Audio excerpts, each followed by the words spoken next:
मन्नाथ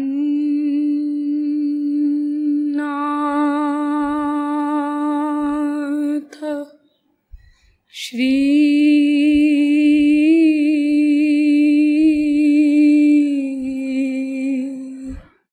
जगन्नाथ मद्गुरु श्री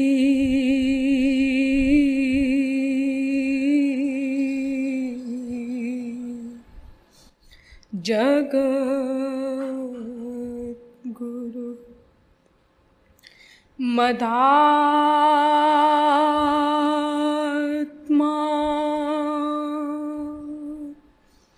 सर्वभूतात्मा कृपालु गुरवे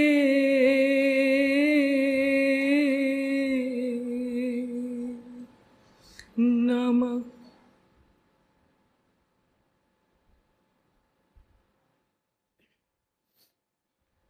तत्व जिज्ञासु महानुभाव, दैनिक नियमानुसार पहले कुछ देर श्री हरिनाम संकीर्तन कर लीजिए, पश्चात विषय प्रारंभ किया जाएगा।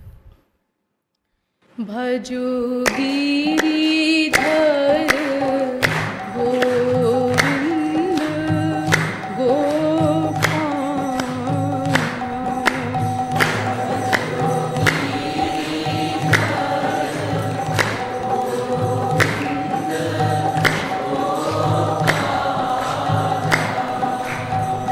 भजो गिरिधर गोविंद गोपाल।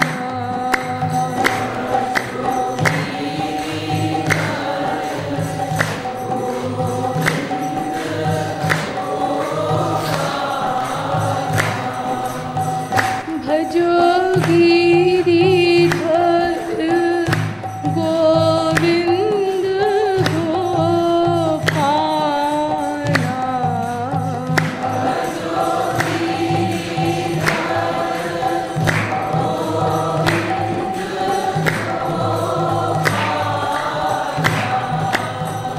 भजो गिरिधर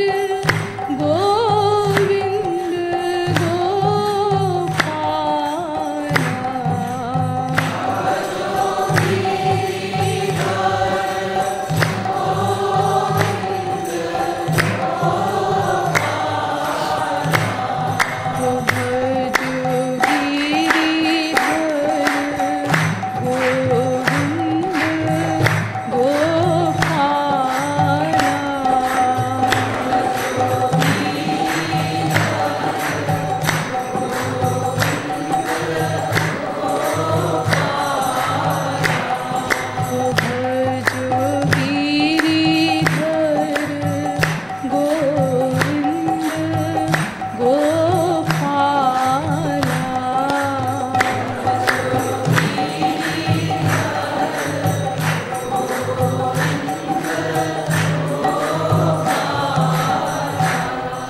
बोलिए वृंदावन बिहारी लाल की।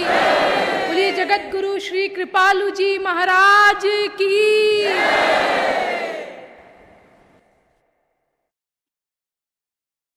अब आप लोग कृपया सावधान होकर बैठ जाएं। अब तक आप लोगों को यह बताया गया कि विश्व का प्रत्येक जीव एकमात्र आनंद ही चाहता है, क्योंकि वो आनंद स्वरूप भगवान का अंश है और इस आनंद प्राप्ति के लिए अनादिकाल से निरंतर प्रयत्नशील भी है, क्योंकि जीव अनादि है, साथ ही एक क्षण को भी बिना कर्म किए नहीं रह सकता। लेकिन अनंतानंत जन्मों के अनवरत प्रयत्न के पश्चात भी अद्यावधि उस आनंद का लवलेश भी प्राप्त न हो सका। वेदों शास्त्रों ने बताया कि उसके लिए हमको ईश्वर को जानना होगा। ईश्वर को जानने के लिए हम वेदों शास्त्रों में गए किंतु वहाँ से पता चला कि ईश्वर को कोई नहीं जान सकता, क्योंकि ईश्वर बुद्धि का विषय ही नहीं है, वो इंद्रिय मन बुद्धि से सर्वथा परे है। ईश्वर को केवल ईश्वर की कृपा से ही जाना जा सकता है, आगे ये बताया वेद शास्त्रों ने। और ईश्वर की कृपा कोई आकस्मिक की घटना नहीं है कि एक पर हो जाए और एक पर न हो, वो भी किसी शर्त पर आधारित है, और वो शर्त है भगवत शरणागति। शरणागति का अभिप्राय बताया गया कुछ न करना, और ये भी बताया गया कि ये शरणागति मन को ही करनी है, किंतु मन अनादिकाल से सब कुछ करने का अभ्यस्त हो चुका है, इसीलिए कुछ न करने रूपी अवस्था तक पहुँचने के लिए मन को बहुत कुछ करना होगा। और तदर्थ सर्वप्रथम मन को संसार के स्वरूप पर विचार करके संसार से विरक्ति करनी होगी। अतएव संसार के स्वरूप पर विचार किया गया, और बहुत गहराई से शास्त्रों से भी और लॉजिक से भी आपको ये समझाया गया कि संसार में ब्रह्मलोक तक जहाँ तक माया का आधिपत्य है, कुत्रापि सुख का लवलेश भी नहीं है। हम जिस वस्तु या व्यक्ति में जितनी मात्रा का सुख मान लेते हैं, अपना ही माना हुआ उतनी ही मात्रा का सुख हमको उस मायिक वस्तु या मायाधीन व्यक्ति से मिलता है, और हम भ्रमवश यह समझ बैठते हैं कि अमुक वस्तु में सुख है। अगर किसी वस्तु में सुख होता तो उससे सबको सुख मिलता और सदा सुख मिलता, लेकिन ऐसी एक भी वस्तु नहीं है। अगर किसी व्यक्ति को किसी वस्तु से सुख मिलता भी है तो वो भी सदा नहीं मिलता, धीरे धीरे घटता जाता है, और एक समय ऐसा आता है कि सुख के स्थान पर उसी वस्तु से दुख मिलने लगता है, जिससे सिद्ध होता है कि उस वस्तु में सुख था नहीं, क्योंकि सुख तो उसे कहते हैं जिसके ऊपर अनंत काल तक दुख न आ सके, जो अनंत मात्रा का हो और जो प्रतिक्षण बढ़ता चला जाए। इसी प्रकार संसार में दुख भी नहीं है, यह भी आपको बताया गया। हम जिस वस्तु में सुख मान लेते हैं, उसी वस्तु के वियोग में या नष्ट हो जाने पर या उसके अभाव में हमको दुख मिलता है। अगर हम किसी वस्तु में सुख न माने तो उससे हमको दुख अपने आप नहीं मिलेगा। तो इस प्रकार ये संसार सुख और दुख दोनों से रहित है। ये बात जब हम अच्छी प्रकार बुद्धि में बैठा लेंगे तो हमारा संसार से राग और द्वेष दोनों समाप्त हो जाएगा और हमारा मन खाली हो जाएगा। लेकिन ऐसा खाली मन भी बिना किसी वास्तविक महापुरुष की सहायता के ईश्वर के शरणागत नहीं हो सकता। ऐसा वेदों शास्त्रों ने हमको बारंबार बताया। अतएव महापुरुष तत्व पर विचार किया गया और आपको ये बताया गया कि महापुरुष और भगवान ये एक ही पर्सनैलिटी के दो नाम हैं। महापुरुष के प्रत्येक कार्य का कर्ता अनंत काल के लिए ईश्वर स्वयं हो जाता है। इसीलिए उसके द्वारा संपादित प्रत्येक कार्य ईश्वरीय होता है, दिव्य होता है, भले ही वो देखने में एक मायाबद्ध मनुष्य के कार्य के समान प्रतीत होता है। इसीलिए वेदों शास्त्रों के द्वारा हमको ये राय दी गई है कि कभी भी किसी महापुरुष के बहिरंग कार्यों को देख करके उसका निर्णय न करो और न ही उन कार्यों की नकल करने की ही चेष्टा करो, क्योंकि महापुरुष तो योग माया की शक्ति से कार्य करने के कारण माया से परे रहते हैं, उनके ऊपर वो आचरण कोई प्रभाव नहीं डालते। लेकिन हम माया के अंडर में हैं, हम उनकी नकल करेंगे तो बेमौत मारे जाएंगे। इसीलिए न आचरणों की नकल करने की बात सोचो, न उन आचरणों से उनका कोई निर्णय ही करो। उनके भीतर जो महापुरुषत्व है उसको पकड़ने की चेष्टा करो, और वो कैसे पकड़ा जाए इसके विषय में कई सावधानियां भी आपको बताई गई, और महापुरुष की अंतरंग पहचान के लिए प्रत्यक्ष प्रमाण, शब्द प्रमाण, अनुभव प्रमाण और अनुमान प्रमाण भी प्रस्तुत किए गए। इस प्रकार अगर हम किसी वास्तविक संत को पहचान लेते हैं तो उसके बाद नंबर आता है ईश्वरीय साधना का, अर्थात ईश्वर से कैसे मिला जाए, ईश्वर प्राप्ति के कौन कौन से मार्ग हैं। तो आपको बताया गया कि वेदों शास्त्रों में 3 ही मार्गों का निरूपण है। एक कर्म मार्ग, एक ज्ञान मार्ग और एक भक्ति या उपासना का मार्ग। इनमें सर्वप्रथम मैंने कर्म को लिया और कर्म के विषय में आपको ही बताया गया कि हमारे यहाँ वेदों शास्त्रों में बड़ा विरोधाभास है।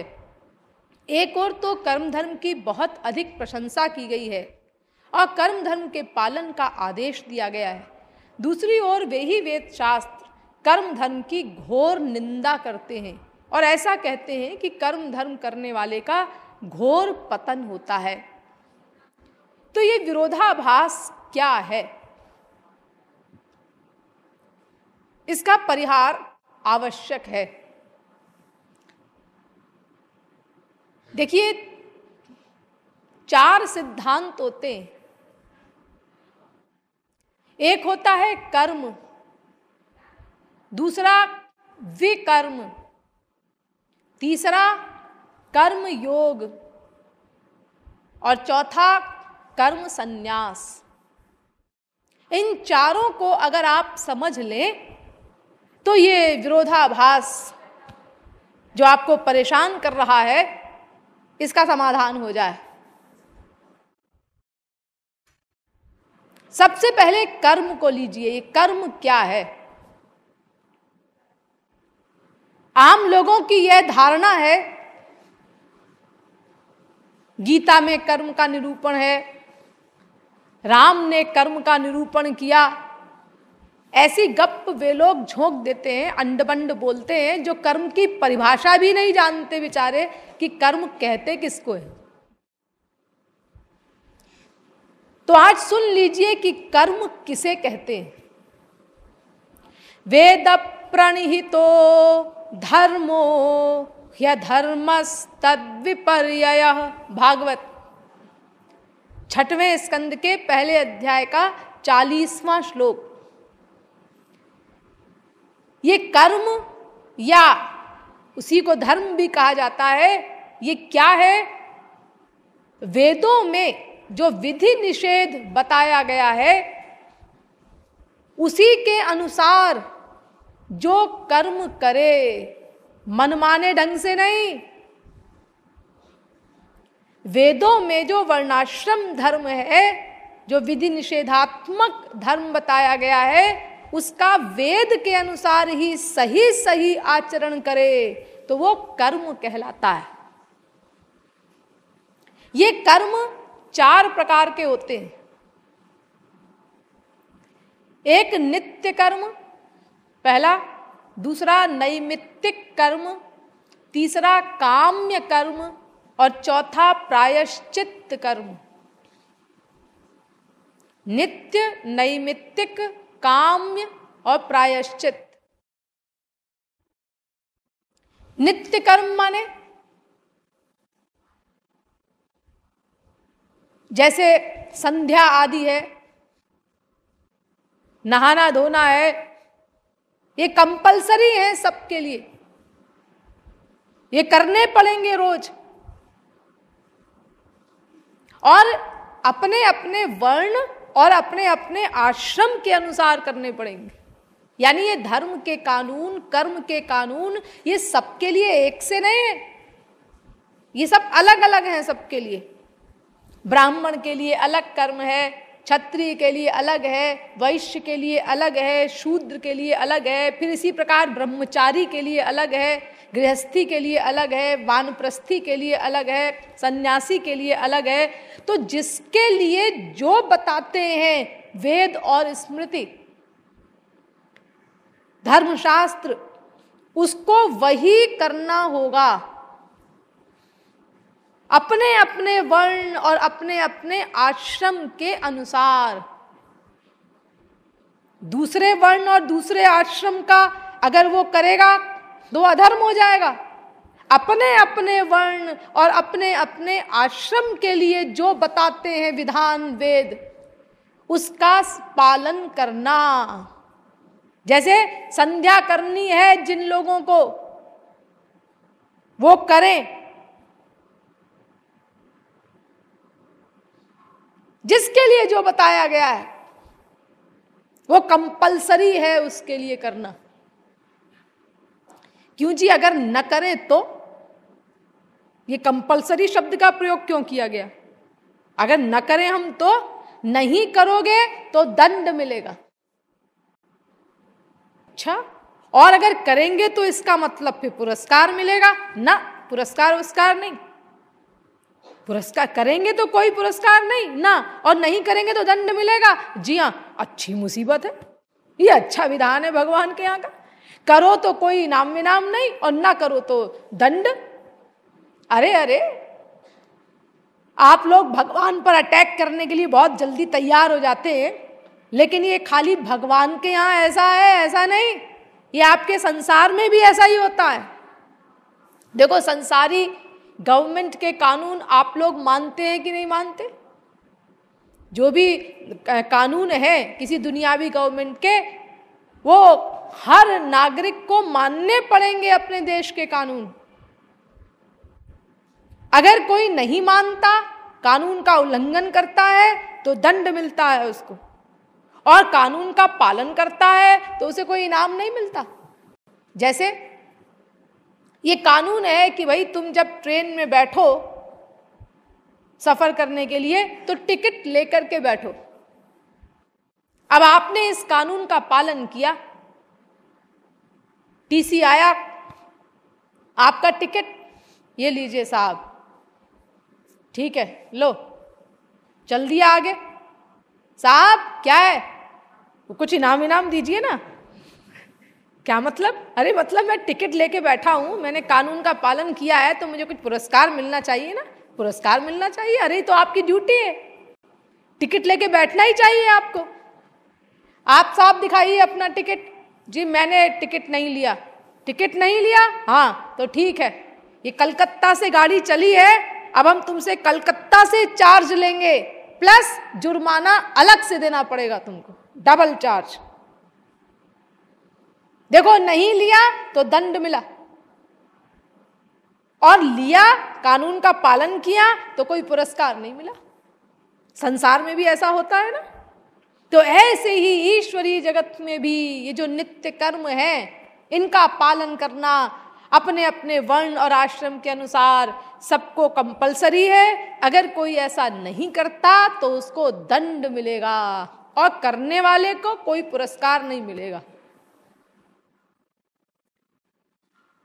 ये बड़े लंबा चौड़ा लेखा जोखा है नित्य कर्मों का। वेदों में, स्मृतियों में, मीमांसा दर्शन में दो प्रमुख हैं, वेद और स्मृति।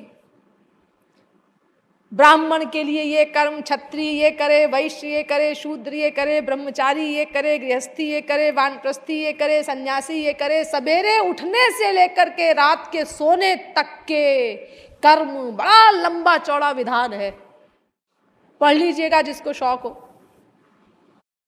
तो ये हुआ नित्य कर्म, और दूसरा है नैमित्तिक कर्म।